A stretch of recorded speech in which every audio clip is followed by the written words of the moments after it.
नमस्कार दोस्तों, आपका स्वागत है मेरे इलेक्ट्रिकल ट्यूटोरियल चैनल पे। यहाँ पर हम लोगों ने इलेक्ट्रिकल इंजीनियरिंग के ग्राफ थ्योरी या नेटवर्क टोपोलॉजी से एक न्यूमेरिकल प्रॉब्लम को लिया है, जो कि इस प्रकार से है।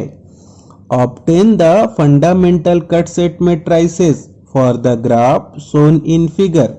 तो हम लोगों को इस न्यूमेरिकल प्रॉब्लम पे दिए हुए ग्राफ या ओरिएंटेड ग्राफ का यूज करके हम लोगों को इस न्यूमेरिकल प्रॉब्लम पे कट सेट मैट्रिसेस या फंडामेंटल कट सेट मैट्रिसेस के वैल्यू को कैलकुलेट करना होगा। अब हम लोगों को इस न्यूमेरिकल प्रॉब्लम पे इस दिए हुए ग्राफ या ओरिएंटेड ग्राफ का यूज करके कट सेट ग्राफ को ड्रॉ करना होगा। और कट सेट ग्राफ को ड्रॉ करने के लिए हम लोगों को इस दिए हुए ग्राफ या ओरिएंटेड ग्राफ का यूज करके इस दिए हुए ग्राफ या ओरिएंटेड ग्राफ के किसी एक ट्री को ड्रॉ करना होगा। और ट्री को ड्रॉ करने के लिए हम लोगों को इस दिए हुए ग्राफ या ओरिएंटेड ग्राफ के नोड को ही ट्री का नोड कंसीडर करना होगा। तो हम लोग इस पॉइंट को ले पाएंगे नोड 1 और इस पॉइंट को ले पाएंगे नोड 2 और इस पॉइंट को ले पाएंगे नोड 3 और इस पॉइंट को ले पाएंगे नोड 4 और इस पॉइंट को लेंगे नोड 5। तो जैसा कि हम लोग ट्री के प्रॉपर्टीज से जानते हैं कि ट्री पर कोई क्लोज्ड पाथ नहीं होता है और ट्री पर ब्रांचेस की संख्या कितनी होती है, नंबर ऑफ नोड्स -1। तो हम लोगों को इस गिवन ग्राफ या ओरिएंटेड ग्राफ पर कितने नोड्स पॉइंट दिए गए हैं, 5। तो 5 - 1 = 4। तो हम लोगों को इस गिवन ग्राफ के किसी भी 4 ब्रांचेस को सेलेक्ट करके, जो कि क्लोज्ड पाथ ना बनाए, उन सभी ब्रांचेस को सेलेक्ट करके पहले ट्री को ड्रॉ करना होगा। अब हम लोग यहाँ पर इस गिवन ग्राफ के ब्रांच 2, ब्रांच 5, ब्रांच 6 और ब्रांच 7 को सेलेक्ट करके पहले ट्री को ड्रॉ करेंगे। तो यहाँ पर हम लोग पहले ब्रांच 6 और ब्रांच 2 को ड्रॉ करेंगे।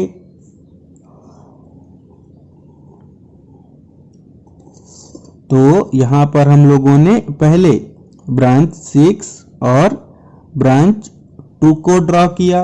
अब हम लोग यहाँ पर आगे ब्रांच 5 को ड्रॉ करेंगे नोड 1 और नोड 2 के बीच में।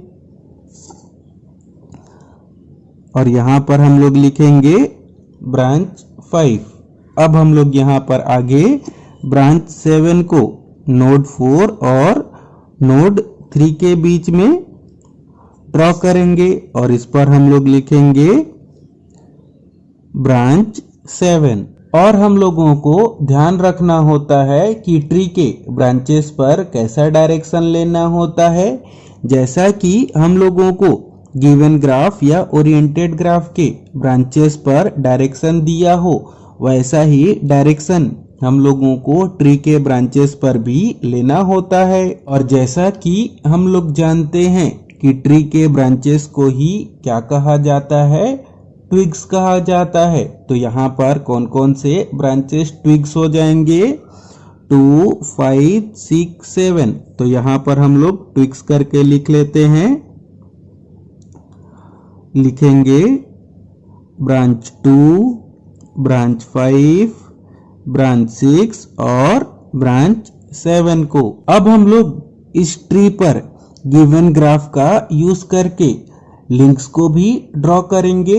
तो लिंक्स कौन से ब्रांचेस कहलाते हैं, वे सभी ब्रांच जिनका हम लोगों ने ट्री बनाने के लिए यूज नहीं किया है, वे सभी ब्रांचेस क्या कहलाते हैं, लिंक्स कहलाते हैं। तो अब हम लोग इस गिवन ग्राफ पर देख पाएंगे कि हम लोगों ने ट्री बनाने के लिए ब्रांच 1, ब्रांच 4 और ब्रांच 3 का यूज नहीं किया है। तो वे तीनों ब्रांच इस ट्री के लिए क्या हो जाएंगे, लिंक्स हो जाएंगे। और लिंक्स को ट्री पर कैसे ड्रॉ किया जाता है, डॉटेड लाइन से।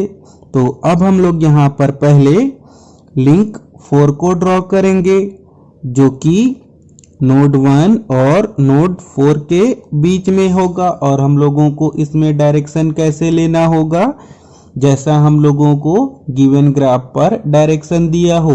तो यहाँ पर हम लोग डायरेक्शन लेंगे नोड 4 से नोड 1 की ओर और हम लोग इस पर लिखेंगे 4। अब हम लोग यहाँ पर आगे लिंक 1 को ड्रॉ करेंगे नोड 1 और नोड 5 के बीच में। और हम लोगों को इसमें डायरेक्शन कैसे लेना होगा, जैसा हम लोगों को गिवन ग्राफ पर डायरेक्शन दिया होगा। तो नोड 1 से 5 की ओर और हम लोग इस पर लिखेंगे 1। अब हम लोग यहाँ पर लास्ट लिंक 3 को ड्रॉ करेंगे नोड 3 और 5 के बीच में। और हम लोगों को इसमें डायरेक्शन कैसा लेना होगा, जैसा हम लोगों को गिवन ग्राफ पर डायरेक्शन दिया होगा। तो डायरेक्शन कैसे दिया है, नोड 3 से नोड 5 की ओर और यहाँ पर हम लोग लिखेंगे 3। और यहाँ पर हम लोग लिख पाएंगे लिंक्स करके कौन कौन से ब्रांचेस को। तो लिखेंगे 1, 3 और 4 को। अब हम लोग इस ग्राफ पर कट सेट को ड्रॉ करेंगे और कट सेट को किसके अकॉर्डिंग ड्रॉ किया जाता है, ट्विक्स के अकॉर्डिंग। तो हम लोगों को यहाँ पर ट्विक्स की संख्या कितनी दी गई है, 4। तो अब हम लोगों को इस ग्राफ पर 4 कट सेट को ड्रॉ करना होगा। तो सबसे पहले अब हम लोग यहाँ पर ट्विग 7 के लिए कट सेट 1 को ड्रॉ करेंगे और हम लोगों को इस कट सेट 1 पर ओरिएंटेशन का डायरेक्शन कैसे लेना होगा। ट्विग 7 पर हम लोगों को जैसा डायरेक्शन दिया होगा, ओरिएंटेशन के डायरेक्शन को भी हम लोगों को वैसा ही लेना होगा। तो यहाँ पर हम लोगों ने ओरिएंटेशन के डायरेक्शन को कैसा लिया, नोड 3 से बाहर की ओर। अब हम लोग यहाँ पर आगे ट्विग 2 के लिए दूसरे कट सेट C2 को ड्रॉ करेंगे और हम लोगों को इसमें ओरिएंटेशन के डायरेक्शन को कैसा लेना होगा, जैसा कि ट्विग 2 पर हम लोगों को डायरेक्शन दिया होगा। तो हम लोग इसमें ओरिएंटेशन के डायरेक्शन को कैसे ले पाएंगे, नोड 5 से बाहर की ओर। अब हम लोग यहाँ पर अगले कट सेट को ड्रॉ करेंगे ट्विग 5 के लिए। तो और इसको नाम दे देंगे कट सेट C3 और हम लोगों को इस पे डायरेक्शन कैसे लेना होगा, जैसा कि ट्विग 5 पर हम लोगों को डायरेक्शन दिया होगा। तो यहाँ पर हम लोग ओरिएंटेशन के डायरेक्शन को कैसा ले पाएंगे, नोड 1 से अंदर की ओर। अब हम लोगों को यहाँ पर अगले कट सेट को ट्विग 6 के लिए ड्रॉ करना होगा और कट सेट को ड्रॉ करते समय ध्यान रखना होगा कि 2 ट्विग एक साथ ना आए। तो यहाँ पर हम लोग कट सेट को किस प्रकार से ले पाएंगे, ट्विग 6 के लिए और इसको नाम दे देंगे कट सेट C4। और हम लोगों को इसमें ओरिएंटेशन का डायरेक्शन कैसे लेना होगा, ट्विग 6 के डायरेक्शन के जैसे। तो यहाँ पर हम लोग ओरिएंटेशन के डायरेक्शन को किस प्रकार से ले पाएंगे, इस प्रकार से। तो यहाँ पर हम लोगों ने कट सेट मैट्रिक्स के वैल्यू को डिटरमाइन करने के लिए पहले से ही मैट्रिक्स को ड्रॉ कर लिया है। और कट सेट मैट्रिक्स को किससे डिनोट किया जाता है, मैट्रिक्स Q से। और हम लोगों को ध्यान रखना होता है कि कट सेट मैट्रिक्स के कॉलम पर किसको लिया जाता है, कट सेट को। तो यहाँ पर हम लोग लिखेंगे cut set C1, cut set C2, cut set C3 और कट सेट C4 को। और हम लोगों को कट सेट मैट्रिक्स के रो पर किसको लेना होता है, गिवन ग्राफ के ब्रांचेस को। तो यहाँ पर हम लोगों को ब्रांचेस की संख्या कितनी दी गई है, 7। तो यहाँ पर हम लोग लिखेंगे 1, 2, 3, 4, 5, 6 और 7। अब हम लोग यहाँ पर सबसे पहले कट सेट C1 के लिए रो के वैल्यू को डिटरमाइन करेंगे। तो देखेंगे कि कट सेट C1 कौन कौन से ब्रांचेस को कट कर रहा है, 7 और 3। तो हम लोग 7 के नीचे लिखेंगे 1 और 3 के नीचे लिखेंगे 1 और बाकी सभी ब्रांचेस के नीचे हम लोगों को क्या लिखना होगा, 0। अब हम लोग यहाँ पर आगे देखेंगे कि कट सेट C1 के ओरिएंटेशन के डायरेक्शन के अपोजिट कौन से ब्रांच पर डायरेक्शन है, तो ब्रांच 3 पर। तो हम लोगों को ब्रांच 3 के लिए क्या लगाना होगा, माइनस साइन। अब हम लोग यहाँ पर आगे कट सेट C2 के लिए दूसरे रो के वैल्यू को डिटरमाइन करेंगे। तो इस ग्राफ पर देख पाएंगे कि कट सेट C2 कौन कौन से ब्रांचेस को कट कर रहा है, 1, 2 और 3। तो 1 के नीचे लिखेंगे 1, 2 के नीचे लिखेंगे 1, 3 के नीचे लिखेंगे 1 और बाकी सभी ब्रांचेस के नीचे क्या लिखेंगे, 0। अब हम लोग यहाँ पर आगे देखेंगे कि कट सेट C2 के ओरिएंटेशन के डायरेक्शन के जैसा ही डायरेक्शन ब्रांच 1, 2 और 3 पर है। तो हम लोगों को इस रो पर कोई भी साइन को चेंज नहीं करना होगा। अब हम लोग यहाँ पर आगे कट सेट C3 के लिए अगले रो के वैल्यू को डिटरमाइन करेंगे। तो देखेंगे कि कट सेट C3 कौन कौन से ब्रांचेस को कट कर रहा है, 1, 5, 4। तो ब्रांच 1 के नीचे 1 लिखेंगे, 4 के नीचे 1 लिखेंगे और 5 के नीचे 1 लिखेंगे।